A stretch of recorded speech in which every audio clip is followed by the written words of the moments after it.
할렐루야. 금요 기도의 자리 가운데 나오신 우리 성도님들 너무나도 환영하고 축복합니다. 우리 시간 함께 사도신경 고백하심으로 우리의 신앙을 주님 앞에 고백하도록 하겠습니다. 나는 전능하신 아버지 하나님, 천지의 창조주를 믿습니다. 나는 그의 유일하신 아들 우리 주 예수 그리스도를 믿습니다. 그는 성령으로 잉태되어 동정녀 마리아에게서 나시고 본디오 빌라도에게 고난을 받아 십자가에 못 박혀 죽으시고 장사된 지 사흘 만에 죽은 자 가운데서 다시 살아나셨으며 하늘에 오르시어 전능하신 아버지 하나님 우편에 앉아 계시다가 거기로부터 살아있는 자와 죽은 자를 심판하러 오십니다. 나는 성령을 믿으며 거룩한 공교회와 성도의 교제와 죄를 용서받는 것과 몸의 부활과 영생을 믿습니다. 아멘. 할렐루야. 오늘 우리가 이렇게 인사했으면 좋겠습니다. 오늘 예배드리기 참 좋은 시간입니다. 인사하겠습니다. 참 좋은 시간입니다. 네, 오늘도 예배드리기 참 좋은 시간인 것은요, 하나님 아버지께서 우리를 너무나도 사랑하셔서 한 주간도 보호해 주셨고 우리의 삶 가운데 이 예배 자리 가운데 우리를 초청해 주셨기 때문입니다. 그 은혜와 사랑이 그냥 한순간만 있는 것이 아니라 계속해서 이어지기 때문에 이 예배 자리가 있는 줄 믿습니다. 그래서 오늘 금요 기도의 자리 가운데 주님을 찬양하고 예배하고 기도할 때 주님과 만남이 있는 은혜가 있으시기를 주님의 이름으로 축복합니다. 우리 그런 마음으로 주님 앞에 고백하고 나아가겠습니다.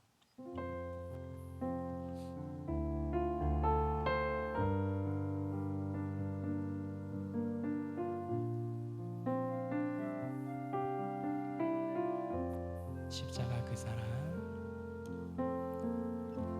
십자가 그 사랑, 멀리 떠나서 무너진 나의 삶 속에 잊혀질 주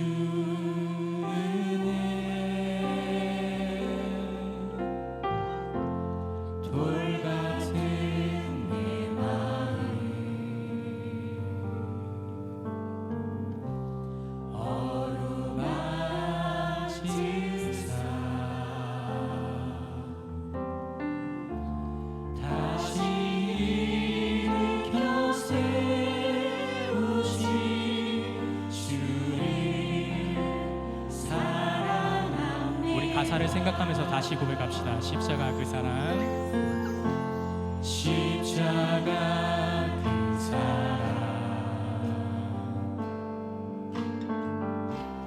멀리 떠나서 무너진 나의 삶 속에 무너진 나의 삶 속에 잊혀진 주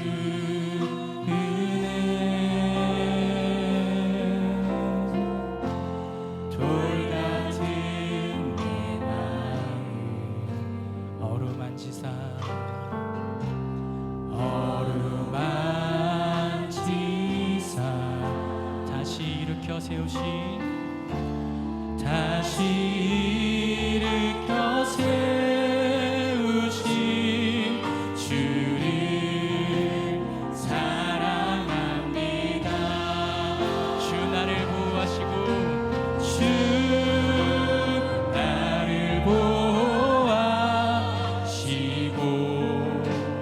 날 붙드시리.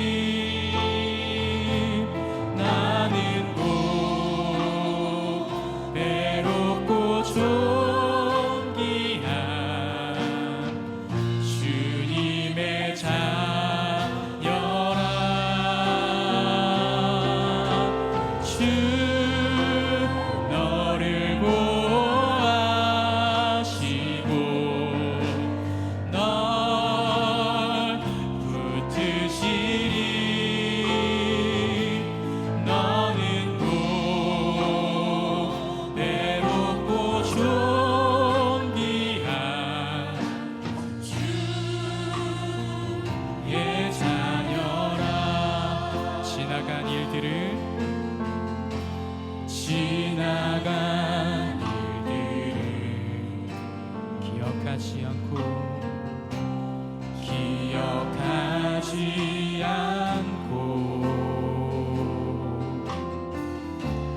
이전에 행한 모든 일 생각지 않으리.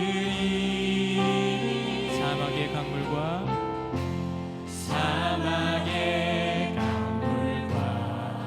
길을 내시는 주님,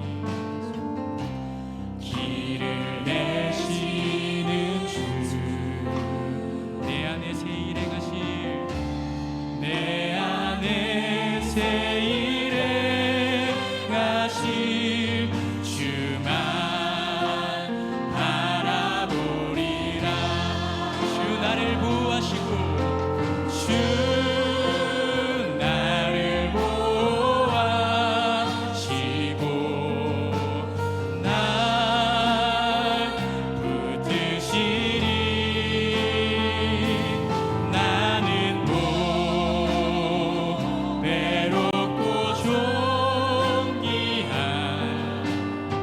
주님의 자녀라. 주 너를 보호하시고 주 너를 보호하시고 널 붙드시리. 너는 보배롭고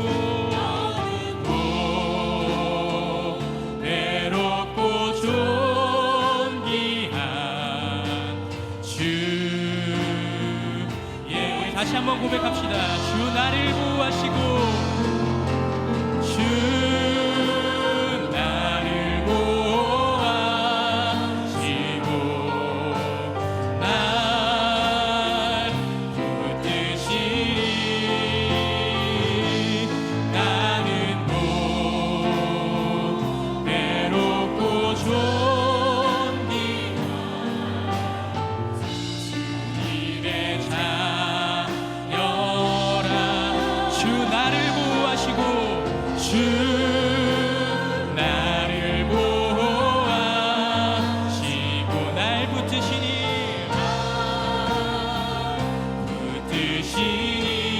나는 보배롭고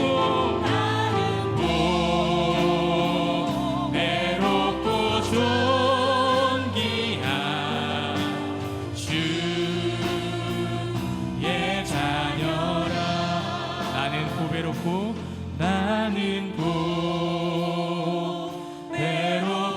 존귀한 주의 자녀라. 나는 보배롭고 존귀한 주의 자녀라. 아멘. 이 사실 믿으십니까? 주님께서 우리를 너무나도 사랑하셔서 우리를 존귀하게, 너무나도 귀하게 우리를 불러주신 줄 믿습니다. 우리가 그네 감사함으로 기뻐 박수치며 주님께 영광 올려드리기 원합니다. 함께 찬양하겠습니다.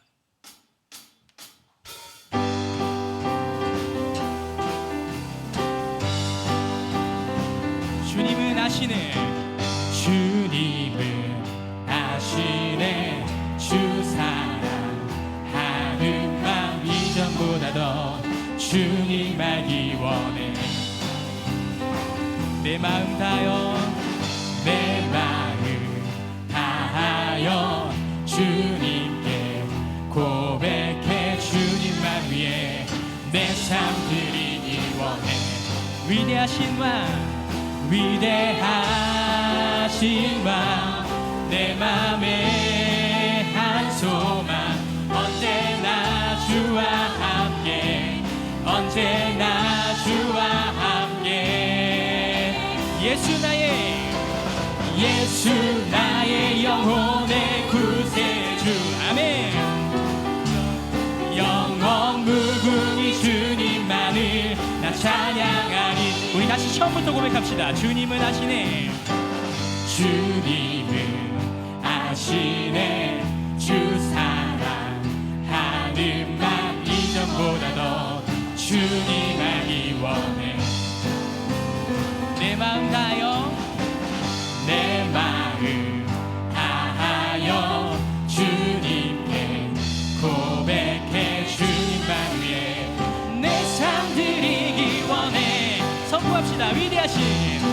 위대하신 왕 내 맘에 한 소망 언제나 주와 함께 언제나 주와 함께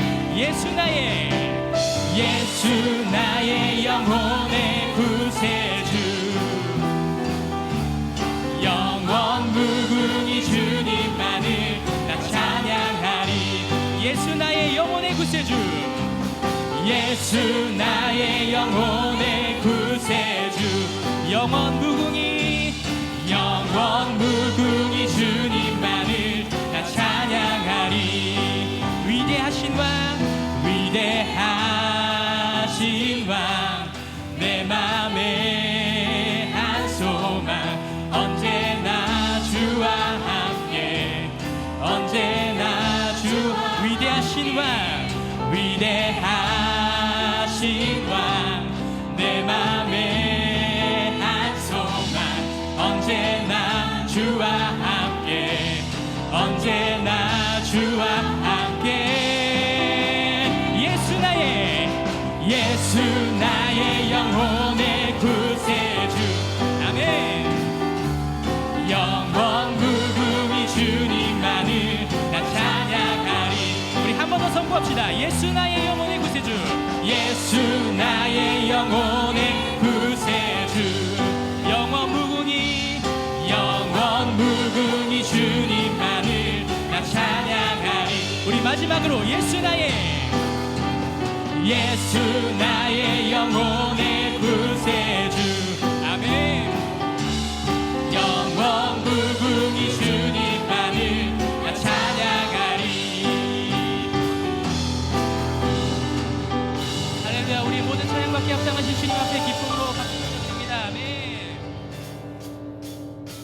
주님의 임재 앞에서 권능의 날개 아래서 그의 능하신 행동을 인하여 찬양 이렇게 고백합시다 찬양해요 주님의 임재 앞에서 권능의 날개 아래서 그의 능하신 행동을 인하여 찬양해 선포합니다 주의 나라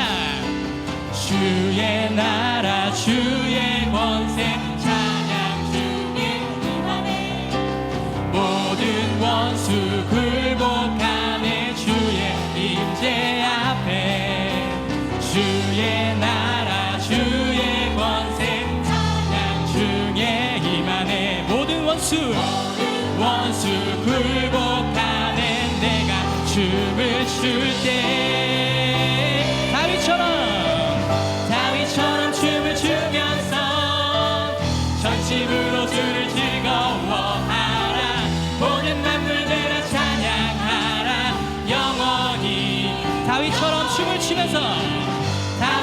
춤을 추면서 전심으로 주를 즐거워하라 모든 만물들아 찬양하라 영원히 우리 처음부터 고백할까요? 주님의 임재 앞에서 권능의 날개 아래서 그의 능하신 행동을 인하여 찬양해요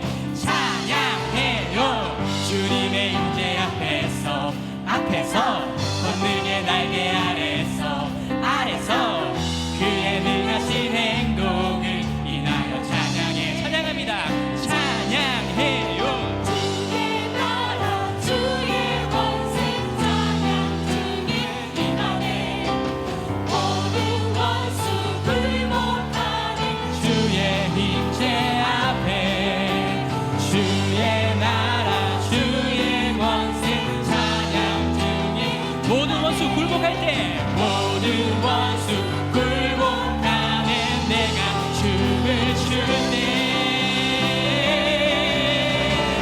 다윗처럼 춤을 추면서 전심으로 주를 즐거워하라 모든 만물들아 찬양하라 영원히 다윗처럼 춤을 추면서 전심으로 주를 즐거워하라 모든 만물들아 찬양 우리 마지막으로 선포하겠습니다 다윗처럼 춤을 추면서 다윗처럼 춤을 추면서 전심으로 주를 즐거워하라. 모든 만물들아 찬양하라. 영원히 영원히. 우리 모든 찬양받기에 합당하신 주님 앞에 기쁨으로 영광 올려드립니다. 아멘.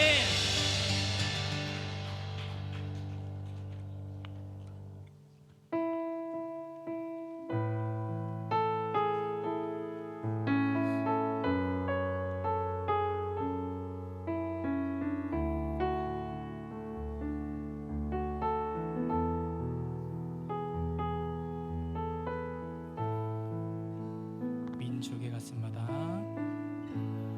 민족의 가슴마다 피 묻은 그리스도를 심어 이 땅에 부르고 부른 그리스도의 계절이 오게 하소서. 오게 하소서. 오게 하소서. 이 땅에 하나님의 나라가 이 땅에 하나님의 나라가 이뤄지게 하옵소서. 모든 사람의 마음과 교회와 가정에도 하나님 나라가 임하게 하여 주소서. 주의 청년들이 예수의 꿈을 꾸고 인류 구원의 환상을 보게 하소서. 한 손에 복음 들고 한 손에 사랑을 들고 온 땅 구석 누비는 나라 되게 하소서. 우리 다시 한번 이렇게 고백합시다. 주의 청년들이 예수의 꿈을 꾸고 인류 구원의 환상을 보게 하소서. 한 손에 복음 들고 한 손에 사랑을 들고 온 땅 구석 누비는 나라 되게 하소서. 우리 마지막으로 한 번 더 주의 청년들이 예수의 꿈을 꾸고 인류 구원의 환상을 보게 하소서. 한 손에 복음 들고 한 손에 사랑을 들고 온 땅 구석 누비는 나라 되게 하소서. 우리 시간 이렇게 기도하고 나가기 원합니다. 우리의 뜻으로 이 예배 자리를 세워나가는 것이 아니라 우리의 마음과 우리의 뜻으로 이 땅을 세워나가는 것이 아닌 하나님 아버지의 뜻으로 이 땅을 세워나가기 원합니다. 이 예배와 찬양과 모든 기도가 하나님 아버지 앞에 기쁨이 되고 주님 앞에 연락이 될 수 있는 그런 우리의 뜻이 아닌 주님의 뜻이 이루어지는 예배가 되게 해달라고 이 시간 우리가 주님 한번 외치고 통성으로 기도하도록 하겠습니다. 주여! 사랑하는 주님 감사합니다. 하나님 아버지 오늘 이 예배가 주님이 기뻐하시는 예배 되기 원합니다. 주님이 하나님 아버지 기뻐하시고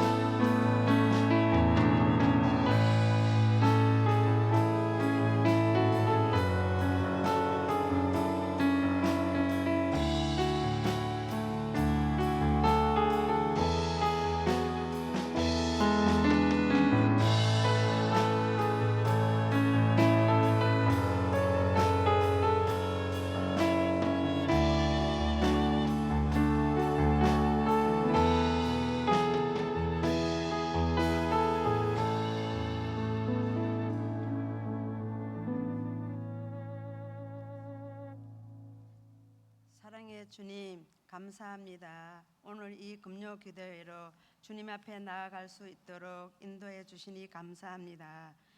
이 시간 우리의 마음과 영혼을 새롭게 하시고 기도와 찬양 가운데 주님의 임재를 깊이 경험하게 하옵소서. 하나님 아버지, 우리의 모든 죄악을 용서하여 주시옵소서. 한 주 동안 신실하지 못했던 저희의 삶을 주께 자백하오니 저희를 긍휼히 여기사 하나님의 은혜 충만하게 채워 주시옵소서. 이 나라를 긍휼히 여겨 주시고 유정자들에게 지혜와 공의를 더하여 주시옵소서. 분열과 갈등의 시대 속에서 하나님의 정의와 사랑을 회복되게 하옵소서. 은성교회를 위해 기도합니다. 은성교회가 2월 한 달간 더욱 뜨겁게 기도하며 사랑을 나누는 공동체 되게 하옵소서. 모든 목장과 기관, 당회가 서로를 위하여 기도하며 모이기에 힘쓰고 하나님 뜻을 이루는 목장과 기관, 당회가 되게 하옵소서. 다음 세대를 향한 발걸음이 더욱 힘차게 하시고 지역사회에 소망을 주는 구원의 방주가 되게 하옵소서. 담임 목사님과 모든 사역자들에게 지혜와 은혜를 더하여 주시고 섬기는 손길마다 주님의 위로와 기쁨으로 채워 주시옵소서. 주님, 질병으로 고통받는 한우들을 치유하시고 회복시켜 주시옵소서. 경제적으로 어려움 속에 있는 성도들에게는 회복과 공급의 은혜를 허락하여 주시옵소서. 말씀을 전하시는 목사님께 성령의 능력을 더하여 주시고 듣는 우리 모두의 마음밭이 옥토가 되게 하옵소서. 우리를 사랑하신 예수 그리스도의 이름으로 기도드립니다. 아멘.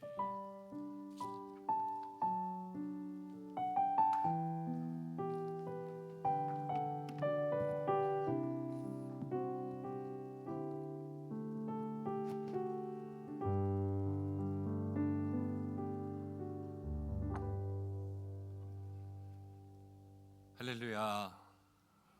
한 주간 은혜 가운데 사신 줄로 믿습니다. 우리 앞뒤좌우로 인사하겠습니다. 주님이 우리와 함께 하십니다.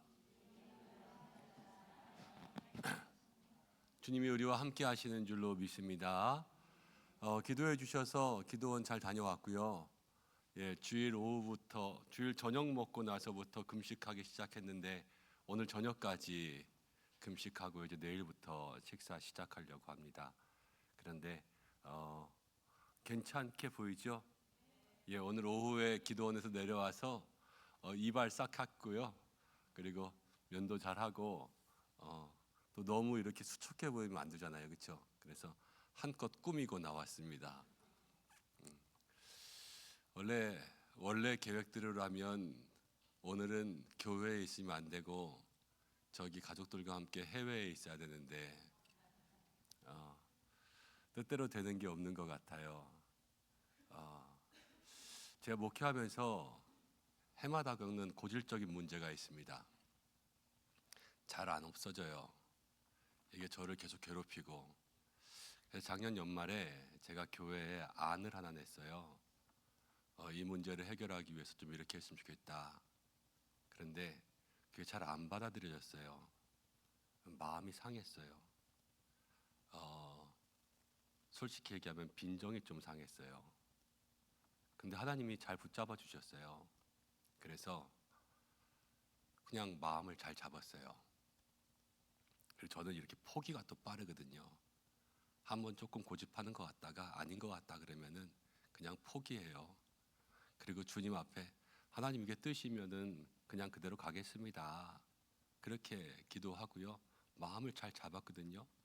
근데 연말과 연초가 되면서 분명히 제가 하나님 앞에 하나님 이거 이럴 것 같은데요 했던 것들이 그대로 그럴 것 같이 진행되는 거예요. 하나님 내가 이거 이럴 것 같다고 얘기해서 분명히 이렇게 안 했으면 좋겠다고 제가 얼마나 기도하고 고민해서 또 얘기도 하고 그렇게 하지 않았습니까? 근데 왜 이럴 수밖에 없습니까? 이 시뮬레이션도 많이 했어요. 진짜 시뮬레이션 과잉이라고 하는 것처럼 제 머릿속에 수만 가지의 경우의 수들을 다 이렇게 돌렸는데 그래도 답은 계속 거기로만 가는 거예요. 내가 그럴 것 같다고 하나님한테 분명히 그랬는데 하나님이 왜 그렇게 계속 만드시냐, 이런 것들을 마음 가운데 생각하다가 제가 2월 달 시작하면서 솔직히는 좀 화가 났어요. 화가 나서 금식 기도하러 간다 그랬지만 솔직히 이실직고 하는 거는요, 단식 투쟁하러 갔어요. 마음이 그랬어요. 단식 투쟁하고 내가 목회를 잘하겠다고 생각해서 하나님 앞에 그렇게 했던 건데, 열심히 하려고 그렇게 했던 건데 하나님 왜 내 마음을 못 알아주실까. 단식 투쟁을 좀 하고 싶었고 화가 났고, 그리고 일단은 설교를 좀 하기 싫었어요. 그래서 좀 도망을 간 거죠. 그런데 하나님은 참 좋으신 분이신 것 같아요. 마음들을 다 붙잡아 주시고 또 그냥 올라가서 하나님께서 말씀해 주시더라고요. 네 은혜가 내게 족하다고. 제가 포기가 또 빠르잖아요. 그래서 단식 투쟁도 하러 갔지만 또 화도 많이 났지만 또 짜증도 나고 또 설교도 하기 싫고 그랬지만 가서 하나님이 잘 말씀해 주셔서 네 은혜가 내게 족하다. 그래서 은혜를 많이 받고 왔고, 그래서 설교 준비하고 왔잖아요. 설교하기 싫었는데 하나님이 잘 안 붙들어 주셨으면 안 내려왔을지도 몰라요. 주일날 설교 안 한다고. 그런데 하나님 잘 붙들어 주셔서 그 마음들을 잘 위로받고 또 대신 그 남은 시간들은 교회를 위해서, 성도님들을 위해서 더 많이 기도할 수 있도록 하나님 그렇게 만들어 주시고 5일 동안 이렇게 있으면서 전혀 힘들지 않았던 것 같아요. 하나님이 빨리 마음을 잡을 수 있도록 또 해주셨고, 교회를 위해서 많이 기도할 수 있도록 해주셨고, 5일 동안 금식하면서 하나도 힘들지 않게 그렇게 할 수 있었던 것은 성도님들이 많이 기도해 주셨고, 그런 모든 것들이 제 마음 가운데 하나하나 다 힘이 되고 위로가 됐던 것 같아요. 제 이실직고 하는 거는 다른 게 아니에요. 뭐 우리 목사님 막 이렇게 성령 충만하기 위해서 이렇게 금식 기도하신다 이렇게 오해하실까봐 나 이실직고는 해야지 속이 편할 것 같아가지고요.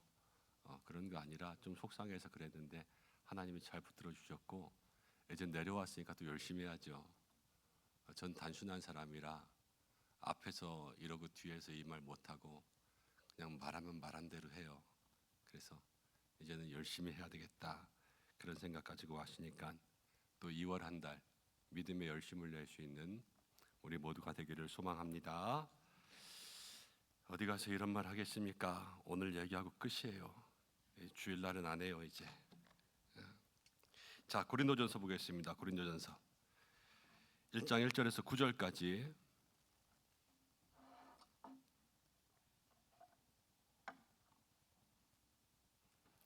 한 절씩 교독하고 마지막 절을 함께 읽겠습니다.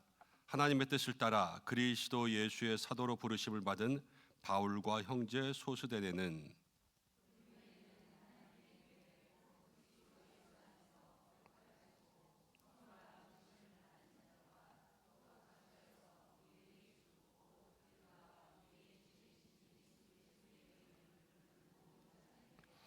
하나님 우리 아버지와 주 예수 그리스도로부터 은혜와 평강이 있기를 원하노라.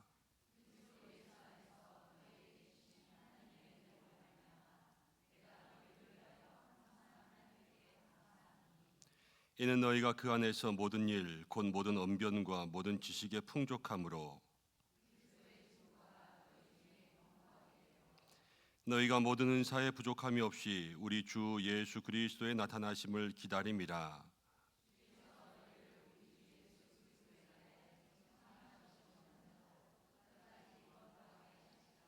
함께 읽겠습니다. 너희를 불러 그의 아들 예수 그리스도 우리 주와 더불어 교제하게 하시는 하나님은 미쁘시도다. 아멘.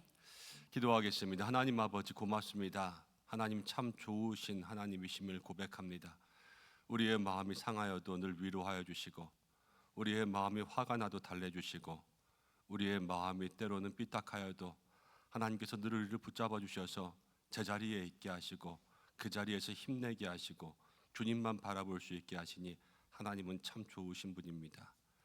날마다 그것을 마음 가운데 기억하며 걸어갈 수 있는 모든 믿음의 성도들이 될 수 있도록 인도하여 주시옵소서.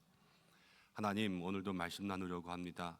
부족한 종 세우셨는데 하나님, 기도한 대로 말씀의 은사를 날마다 더하여 주시기를 간절히 소망합니다. 또 모든 성도들에게 말씀을 잘 먹일 수 있는 그러한 목회할 수 있도록 성령으로 충만케 하여 주시고, 사랑하는 우리 은성교회 모든 성도들, 또 부족한 주의 종 함께 기도하면서 하나님 닷새를 그렇게 마음으로 중보했는데, 오늘 이 시간에도 또 다가오는 주일에도 하나님께서 그 마음들을 붙들어 주셔서 함께 기도한 모든 심령들 속에 은혜가 임하게 하여 주시고, 오늘도 함께 말씀 나눌 때에 우리 모두에게 기도의 제목이 되고 능력이 될 수 있는 말씀이 임하게 역사하여 주시옵소서. 예수님의 이름으로 기도드립니다. 아멘. 오늘 고린도전서 1장 가지고 그리스도의 날에 끝까지 견고하게라는 제목으로 말씀을 생각해 보려고 합니다. 2월 한 달은 고린도전서 잠깐 나누려고 하고요.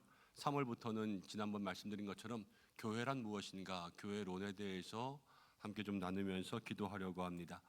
바울이 고린도에 편지를 썼습니다. 고린도라는 도시는 당시에 로마 제국이 지배하고 있을 때에 그 로마의 다스림 속에 있는 도시들 중에서도 아주 큰 도시였습니다. 상권이 아주 발달해 있었고 항구가 있었고요. 그리고 철학이 발달해서 지식이 넘쳐나는 그러한 도시였고, 아프로디테라는 여신을 섬기는 그러한 신전이 거기에 있었습니다. 모든 물질적으로도 풍부한 번화가였고, 또 배운 사람들도 많이 있었어요. 뭐 홍대 같은 그런 데였나? 대학가 같은 데였나? 그랬을 수도 있고, 또 신전들도 있었으니까요. 미신적인 것도 충만했던 그러한 도시였습니다. 화려하다고 해서 다 좋은 건 아니죠. 영적이라고 해서 또 다 좋은 것도 아니에요. 화려함 가운데는 분명히 붙잡아야 될 경건함이 있어야 되고요. 영적인 것은 바른 것을 찾아야 돼요. 신령하다고 해서 다 좋은 것이 아니라, 여기 신령하니까 용하니까 좀 보러 가자. 용할 수 있어요. 그런데 그거는 용하기만 한 거지 바른 건 아니에요. 늘 영적인 것은 바른 것 찾을 수 있는 그러한 모습들이 돼야 되는 거죠. 바울이 이 척박한 땅에 있었습니다. 이 모든 것이 화려하고 또 돈이 많고 또 신전이 있지만 왜 척박하냐 그러면 믿음이 들어가기 척박한 거죠.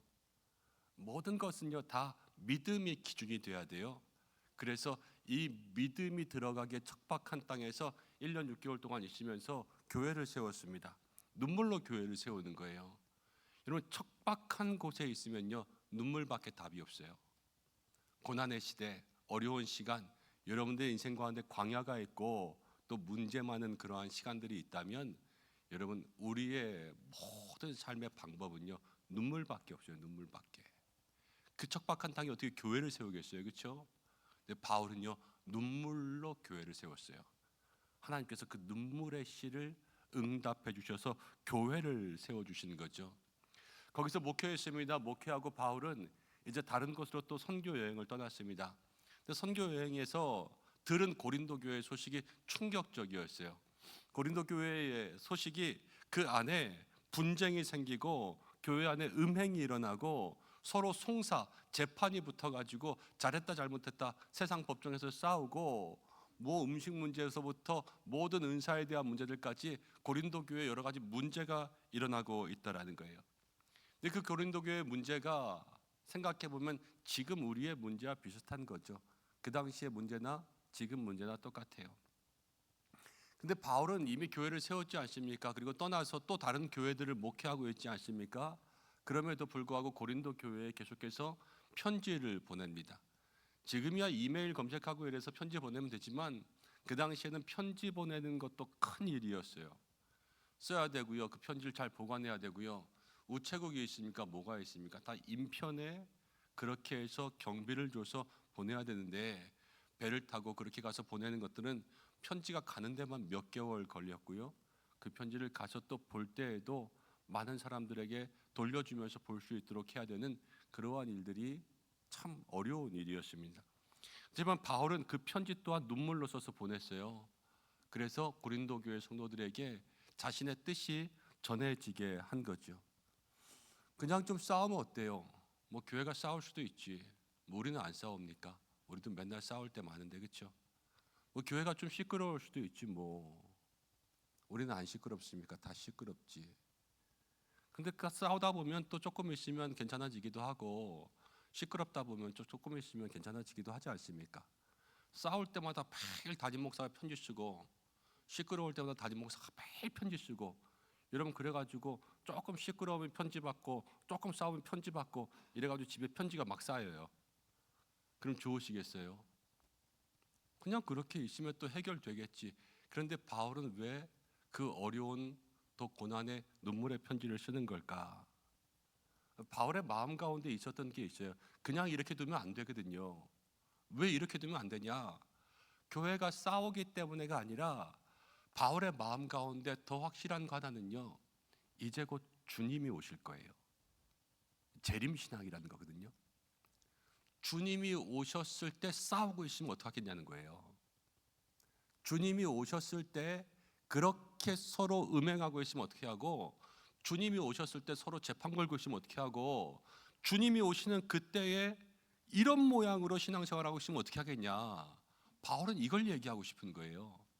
그래서 고린도 교회 교인들에게 자기의 모든 눈물을 다해서 힘을 다해서 그 한자 한자 글씨를 써서 편지를 써서 그들에게 보내는 거죠.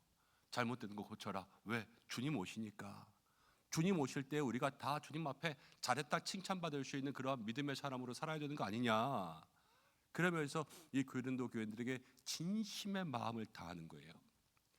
여러분, 우리가 신앙생활 할 때 우리의 신앙생활의 바른 기준을 잡는 것은 무엇이냐면, 말씀 중요합니다. 모든 신앙적인 교리들 중요합니다.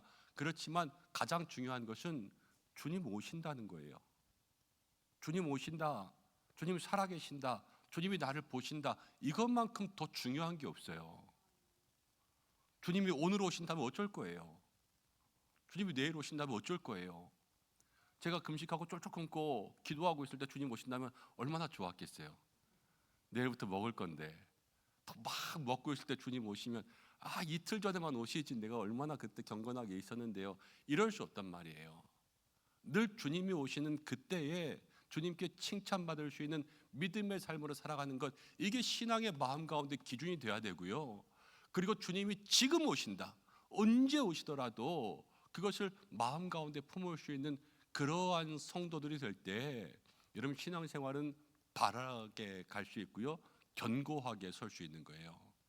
오늘 바울이 그 마음 때문에 고린도 교회에다가 편지를 쓰는 거예요. 고린도 교회 입장에서는 잘못 들으면 잔소리죠. 그렇지만 우리들이 성도의 입장에서 이것을 정말로 잘 들으면 피가 되고 살이 되는 그러한 은혜의 교훈이라는 거예요. 우리가 고린도전서 한 달 동안 몇 장 좀 살펴볼 텐데, 그러면서 우리가 그 속에서 내가 붙들어야 될 이 시대에 주님 다시 오신다면 내가 어떻게 살아야 될까, 이것이 바른 신앙생활일 텐데 그것을 마음 가운데 붙들고 기도할 수 있는 믿음의 시간들이 되시기를 바랍니다. 첫째로 기억해야 될 것은 교회와 성도는요, 세상 가운데 피어난 하나님의 꽃이라는 거예요. 세상이 있습니다. 그렇지만 그 속에서 피어난 누구의 꽃이냐? 하나님의 꽃이라는 거예요. 2절 말씀을 보겠습니다. 2절 제가 읽어봅니다. 고린도에 있는 하나님의 교회 곧 그리스도 예수 안에서. 지금 고린도전서는 편지잖아요. 편지는 편지를 쓰는 사람이 있고 편지를 받는 사람이 있어요. 편지를 쓰는 사람은 바울이고요, 편지를 받는 사람은 고린도 교회인데, 이 고린도 교회 주소를 바울이요 두 가지로 기가 막히게 적어놨어요. 하나는 뭐라고 나왔냐면은, 첫 번째 고린도에 있는 교회라는 거예요. 동네가 어디에 있어요? 고린도에 있어요. 그렇죠? 두 번째 뭐라고 나왔냐면요, 곧 그리스도 예수 안에서 그랬어요. 어디 안에 있어요? 그리스도 예수 안에. 지리적으로는요 고린도에 있어요. 그렇지만 영적으로는 어디 안에 있어요? 예수님 안에 있다라는 거예요. 여러분 이것이 성도들에게 있어서 아주 중요한 기억이 되어야 돼요. 당시 고린도라는 것은요 정말로 음란한 곳이었어요. 그래서 충청도 사람 좀 느리다, 경상도 사람 좀 쇠다, 뭐 전라도 사람 이렇게 각 지역마다 좀 특색이 있잖아요, 그렇죠? 그런데 그 당시 그 지역에서 고린도 사람 그러면은 아유 저 발랑 까진 놈 이거였어요. 이 음행이 있고요.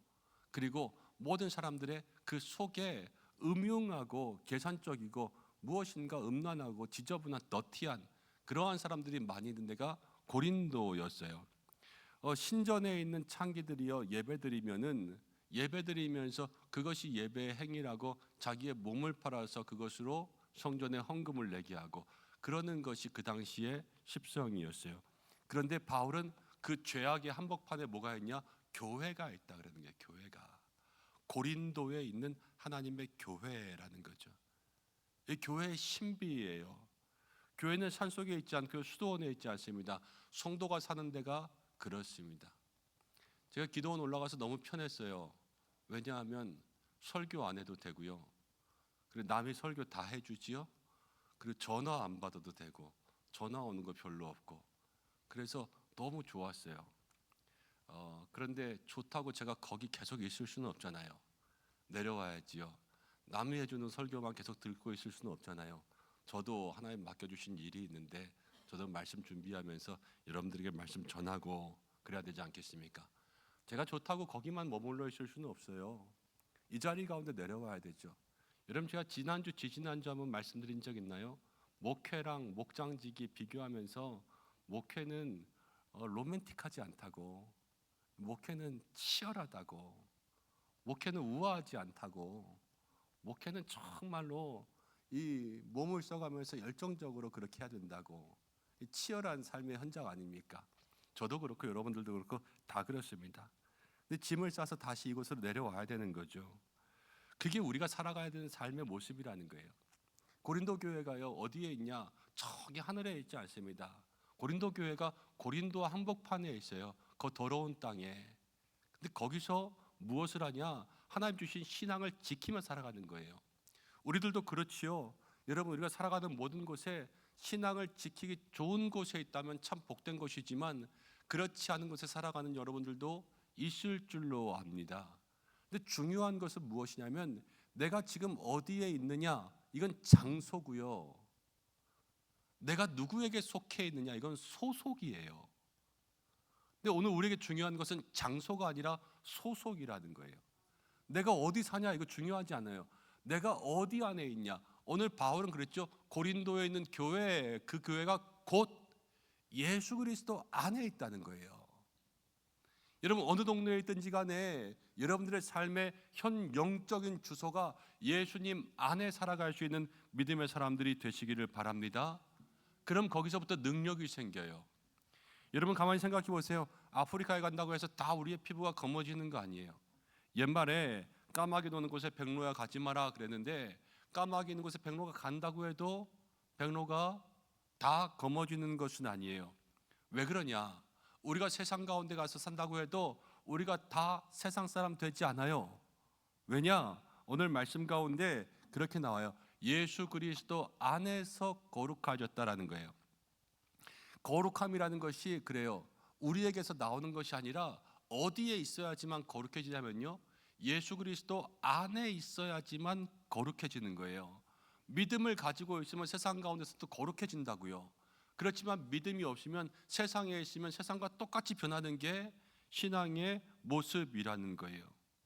오늘 우리가 살아가고 있는 모든 삶의 모습들을 한 번씩 돌아보시면서 고된 환경 가운데 있어도 때로는 어려운 문제들이 여러분들을 덮어도 아니면 주변에 힘들고 어렵게 하는 사람들이 많이 있어서 자꾸만 나를 걸고 넘어뜨릴 것 같아도 여러분들의 마음 가운데 내가 예수님 안에 있다라는 그 믿음만 있으면 절대 두려워하지 않게 될 줄로 믿습니다. 교회는요 도피하는 것이 아니라 세상 가운데 나아가서 거기서 하나님의 능력을 가지고 거룩을 지키는 거예요. 그럼 그 거룩을 지킬 때 우리에게 무엇이 필요하냐? 오늘 말씀 가운데 3절을 보니까 이렇게 나옵니다. 하나님 우리 아버지와 주 예수 그리스도로부터 바울이 늘 얘기하는 게 있어요. 무엇이 있기를 원하노라? 은혜와 평강이 있기를 원하노라. 그럼 바울이 모든 서신서마다 늘 서론에 인사하거든요. 근데 인사에 늘 교회들마다 얘기하는 게 은혜와 평강이 있기를 원하노라 이렇게 이야기합니다. 여러분, 바울이 누구냐? 바울이 한마디로 이야기하면요, 소아시아 유럽 전체 지나다니면서 교회를 개척한, 바울처럼 교회 개척한 사람이 없어요. 그러니까 교회 전문가예요. 교회 전문가. TV에 보면 요즘에 반려견들 훈련하면서 무슨 개 나오는 프로그램들 보면 거기에 애완동물 행동 전문가들 나오잖아요. 그럼 그 사람들은 개만 보면 알죠. 쟤는 뭐가 문제라고, 쟤는 뭐가 문제라고. 신기하더라고요. 쟤는 뭐가 문제다 다 알아요. 바울은요, 교회 전문가예요. 교회만 보면 교회에 뭐가 필요한지 알아요. 교회에 뭐가 있어야 되는지, 이 교회를 딱 보면 교회를 진단하는 거예요. 교회 전문가니까. 바울처럼 교회를 많이 상대한 사람이 없으니까. 그런데 영적 거장이면서 교회 전문가인 바울이 오늘 교회에게 얘기하는 것은 무엇이냐면 너희에게 은혜와 평강이 있어야 된다는 거예요. 은혜와 평강. 그리고 이것을 고린도 교회뿐만이 아니라 모든 교회들마다 다 기록했습니다. 그것은 무엇이냐면 보편적으로 우리 모든 교회가 가져야 될 모습은요, 은혜와 평강을 가져야 되는 거예요. 왜 은혜냐? 은혜라는 것은 여러분 자격 없이 주신 하나님의 사랑 아닙니까? 그렇죠?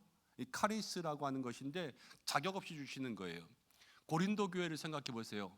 고린도 교회가 그 지역이 다 음란합니다.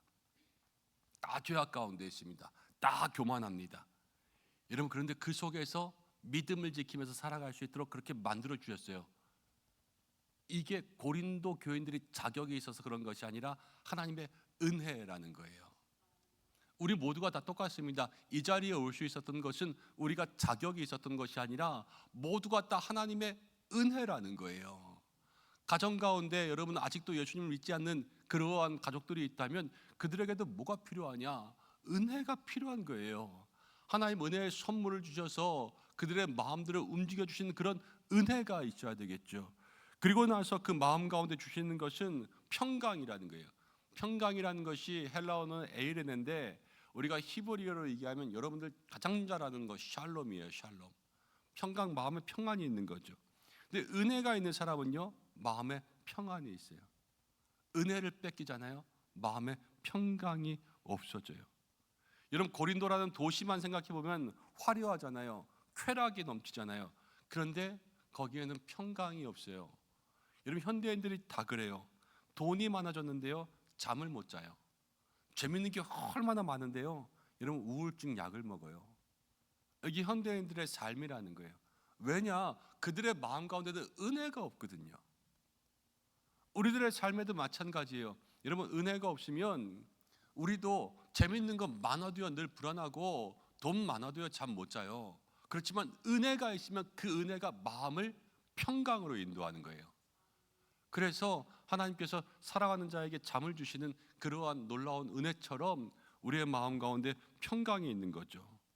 내가 뭘 잘 못해도 그냥 하나님께서 해주실 것이다 라고 하는 그러한 믿음의 확신이 생기는 거예요. 바울이 알았어요. 바울이 뭘 알았냐? 성도들이 살아가는 것은 저 기도원 같은 데 올라가서 그냥 거기만 있는 것이 아니라 험한 세상 가운데 살아도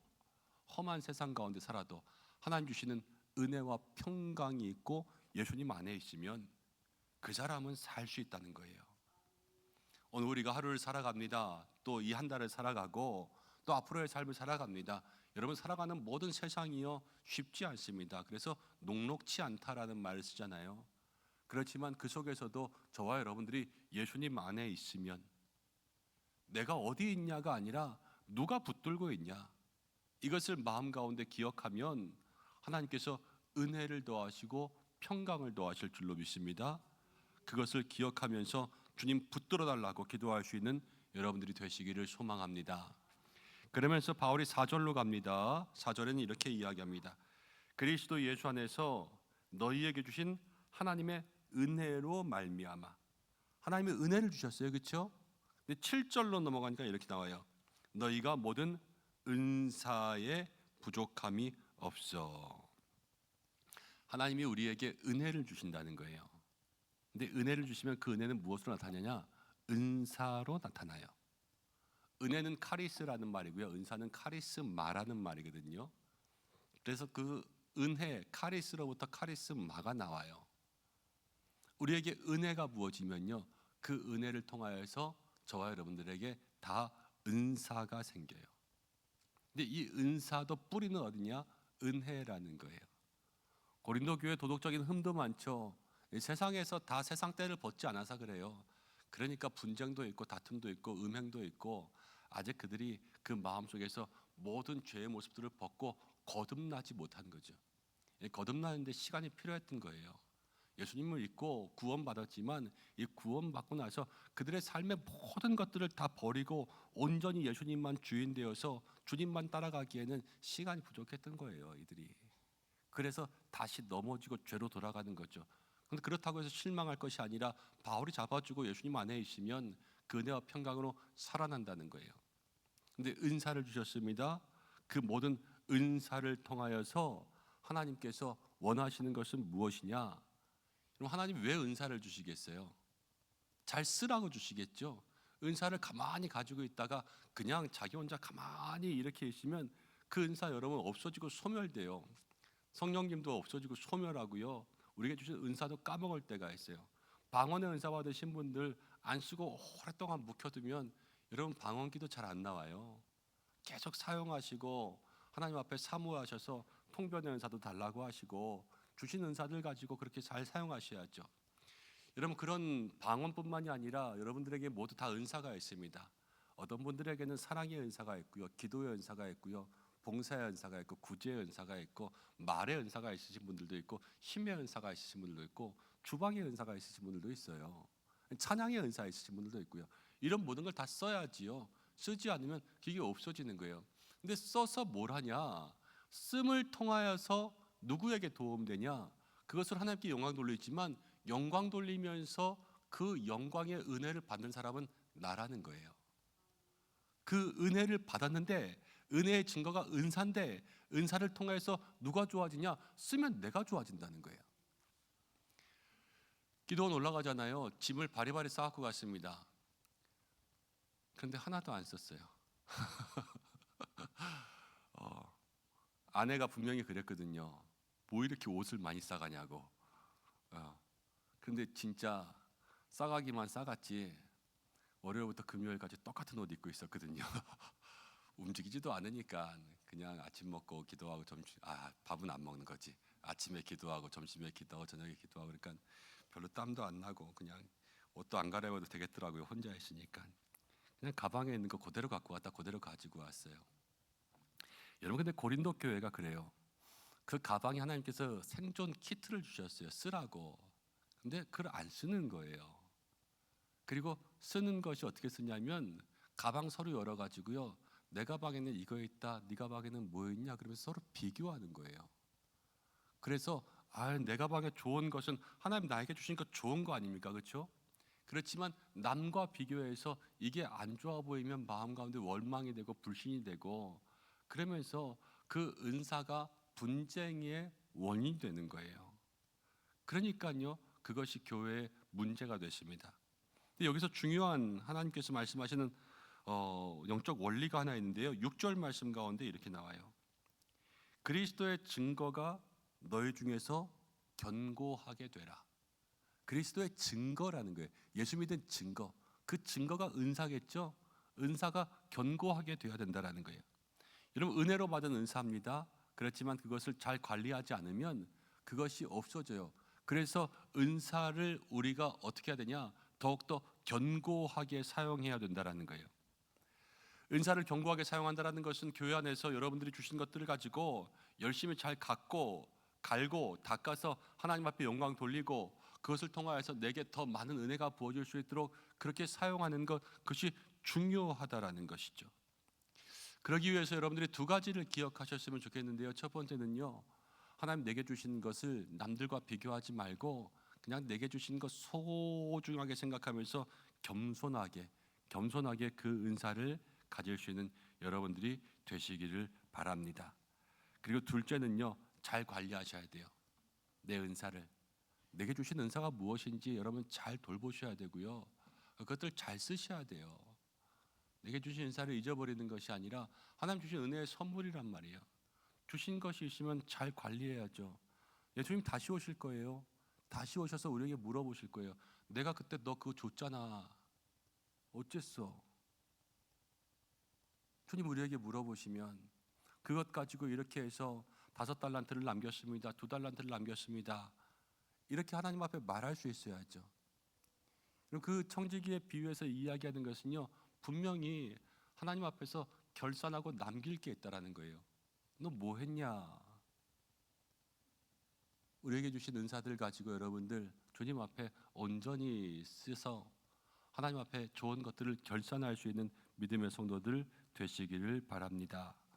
그리고 8절 말씀 보겠습니다. 8절 말씀 다 함께 봉독해 보겠습니다. 시작.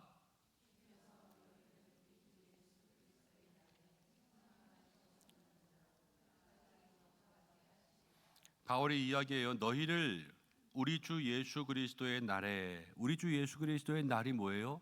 주님 다시 오시는 재림의 날이죠, 그렇죠? 그때에 책망할 것이 없이 끝까지 견고하게 하시리라. 우리 주 예수 그리스도의 날, 주님 다시 오실 날, 신앙의 결승선입니다. 이때가 마지막이에요. 이 심판대 앞에서 하나님의 얼굴을 봅니다. 그리고 우리의 신앙의 모든 것들을 결산합니다. 그런데 고린도 교회 성도들 한번 보세요. 고린도 교회 성도들 지금 바울이 편지 썼잖아요. 왜 썼어요? 문제가 있었잖아요. 다 파당지였어요. 교회에서 싸웠어요. 자기네들끼리 음란한 짓 했어요. 교인들끼리 재판 걸었어요. 그리고 교인들끼리 우상의 재물 먹는 문제, 거짓말하는 문제, 모든 문제 가지고 교회가 이처럼 많은 문제가 있는 사람도 없어요. 근데 바울이 뭐라 그러냐면요, 이 교회를 7절 가운데 다시 보니까 8절 가운데 주 예수 그리스도의 날에 책망할 것이 없는 자, 책망할 것이 없는 자로 끝까지 견고하게 하시리라. 그럼 앞뒤가 좀 안 맞잖아요. 지금 고린도 교회 사람들은요, 문제투성이라 그랬는데 예수님 다시 오실 때 견고하게, 끝까지 견고하게 된다라는 거예요. 근데 여기에는 중요한 한 단어가 있어요. 8절에 제일 처음에 이렇게 나와요. 주께서.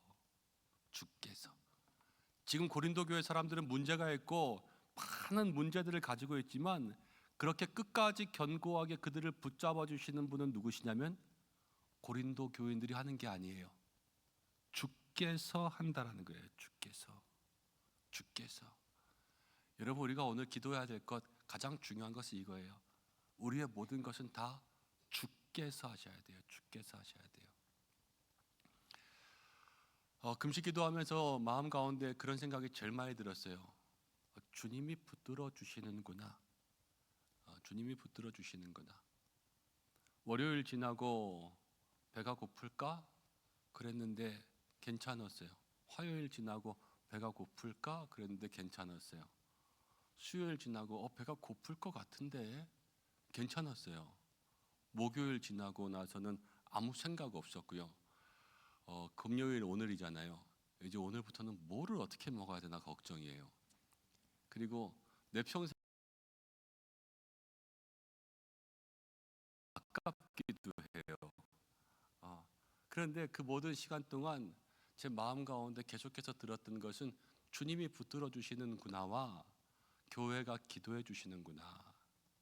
이게 너무 마음 가운데 확신이 들었어요. 제가 뭐 정신력이 강해서 그런 거 아니고요. 저도 5일 동안 단식 투쟁하러 올라가면서 마음 가운데 걱정 많이 했어요. 그런데 이 단식 투쟁은 하나님이 빨리 마음을 딱 풀어지게 하셔서 뭐 투쟁할 거 없이 기도할 수 있도록 그렇게 만들어 주셨고, 그리고 이 모든 것들을 주님께서 붙들어 주시니까 내가 밥 안 먹고 사는구나, 하나님의 말씀으로 그냥 기도로 이렇게 살 수 있구나 하는 것들이 마음 가운데 다시 새로워진다라는 거예요. 고린도 교회가 버티는 원리도 그래요. 주께서 너희를 붙들어 주시면 그러면 끝까지 견고해진다는 거예요. 여러분들이 사는 원리도 그래요. 힘들고 어려운 삶에 주께서 붙들어 주시면, 내 힘으로 하는 것이 아니라 내 힘으로 하면요, 힘 빠지면 죽어요. 그렇지만 주께서 붙들어 주시면, 주님께서 붙들어 주실 때는 꼭 세 글자가 들어가요. 끝까지 견고하게 하시고 끝까지 이기게 하시고 끝까지 승리하게 하신다는 거예요. 이 끝이 언제냐? 우리 주님 다시 오실 때까지 믿음의 마지막까지 파손하지 않고 끝까지 주님께 붙들려서 살아가는 것, 이것이 성도들의 삶의 모습이라는 거죠. 그러면서 바울은 오늘 9절 말씀 가운데 이렇게 이야기합니다. 너희를 불러 그의 아들 예수 그리스도 우리 주와 더불어 교제하게 하신 하나님은 미쁘시다. 우리가 끝까지 승리할 수 있는 그 이유는 먼저는요, 하나님 미쁘셔서 그래요. 미쁘시다라는 것은 신실하다라는 거예요. 신실하다. 하나님 신실하세요. 그래서 한 번 우리를 붙잡아 주시면 끝까지 붙잡아 주시는 거예요. 그리고 두 번째는요, 하나님이 신실하게 우리를 누구와 만나게 하시냐? 예수님과 만나게 하세요. 예수님 안에서 예수님과 교제하면서 예수님의 손 붙잡고 가는 거예요. 주님 나와 함께 하신다 그러면서 우리가 새벽 기도할 때, 새벽 기도 책에도 그렇고 우리가 강대시장 강남 배경에도 그렇고 늘 교회에서 여러분들의 머릿속에, 여러분들의 마음속에 붙잡게 하는 이미지가 뭐예요? 주님이 우리의 손 붙잡고 가신다고요. 주님이 우리를 붙잡고 가시는 거예요. 붙잡고 가시면 걱정할 필요가 없다라는 거예요. 어린 아이들도요, 아빠 손 붙잡고 가면 걱정할 필요가 없습니다. 마트를 가든 어디를 가든 아빠와 같이 가면 모든 게 다 해결되는 거예요. 이게 교제의 신비인데요, 주님과 함께하면 모든 것들이 우리 속에서 협력하여 선을 이루고 응답될 때가 있다라는 겁니다. 바울이 이야기하는 것은, 여러분 오늘 고린도 교회 가운데 아무리 문제가 많고 어려울지라도 또 그들의 삶이 문제 많은 교회, 이게 별로 보기 좋은 건 아니잖아요, 그렇죠? 그렇지만 그럼에도 불구하고 바울은 그들에게 중요한 것을 이야기해줘요. 예수님 안에 은혜를 가지고서 주신 은혜를 견고하게 붙잡고 주님 손만 꼭 붙잡고 있으면 문제 많은 인생일지라도 너희가 아니라 주님이 한다. 주님이 신실하시기 때문에 주님이 이끄시고, 바로 하나님께서 우리를 예수님께로 이끌어 가셔서 그리스도의 날까지 끝까지 견고하게 우리를 붙들어 주신다 말씀하시는 겁니다. 오늘 그런 은혜가 우리 가운데 있어서 우리의 환경과 삶이 어떻든지 간에 주님 만날 수 있는, 주님 손 꼭 붙잡고 고린도에 있지만 나는 예수님께 속해 있다, 은혜와 평강 주시옵소서. 그 은사를 잘 관리하면서 주님 앞에 나아갈 수 있도록 인도해 주시옵소서. 이렇게 기도할 수 있는 믿음의 성도들 되시기를 바랍니다. 이제 말씀을 좀 정리하고 기도하려고 합니다.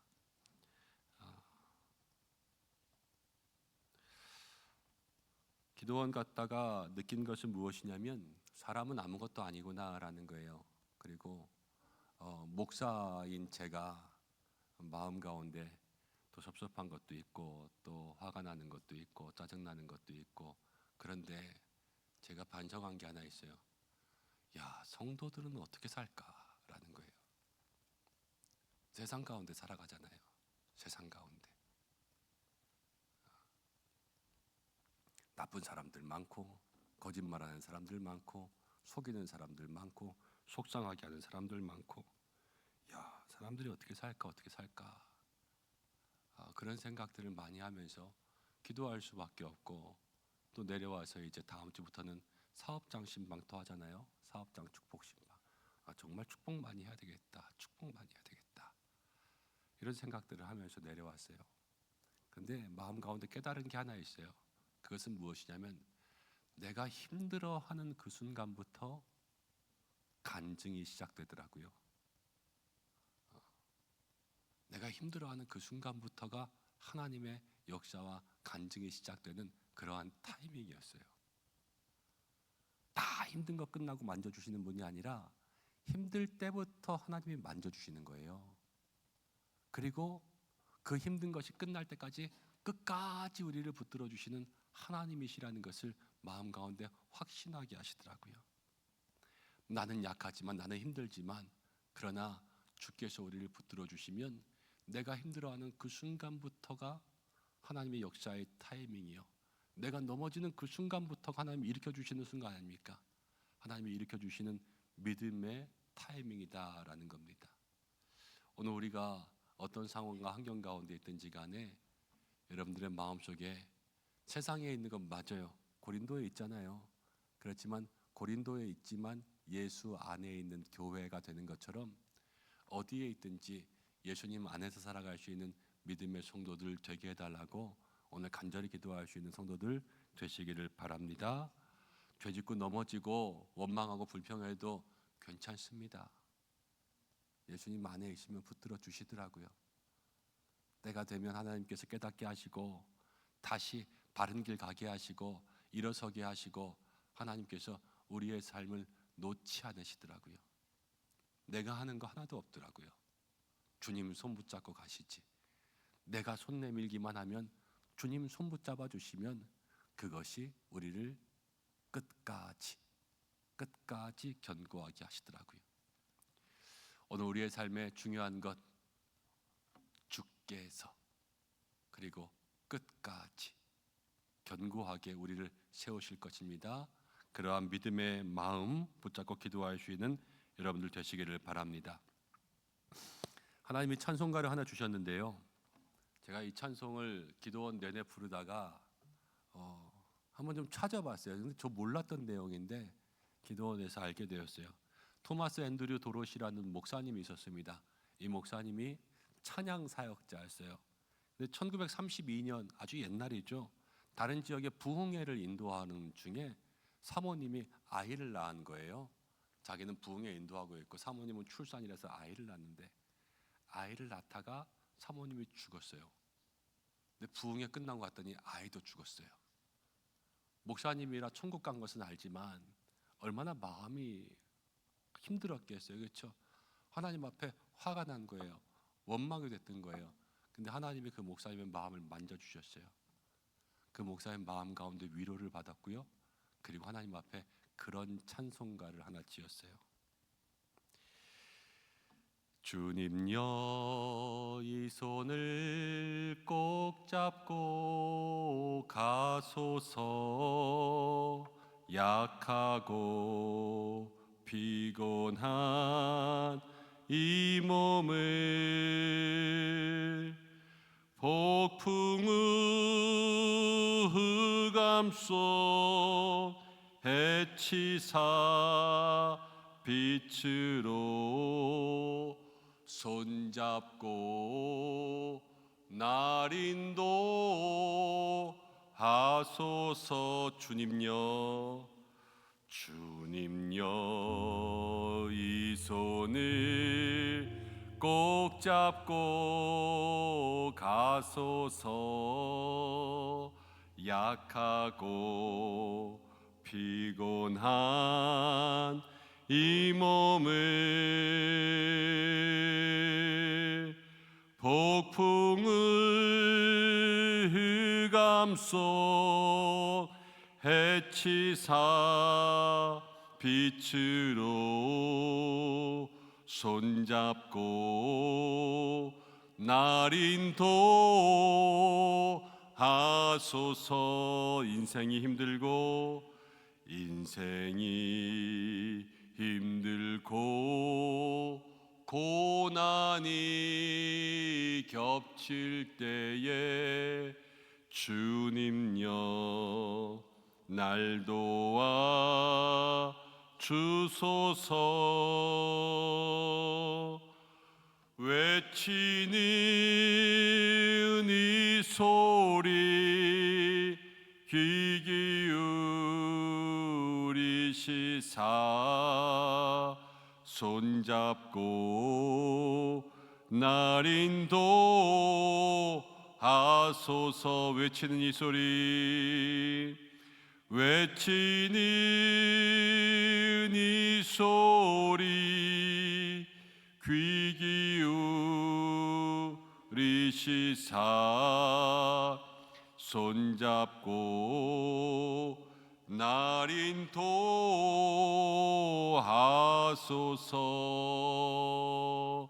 기도하겠습니다. 우리 시간 함께 기도합니다.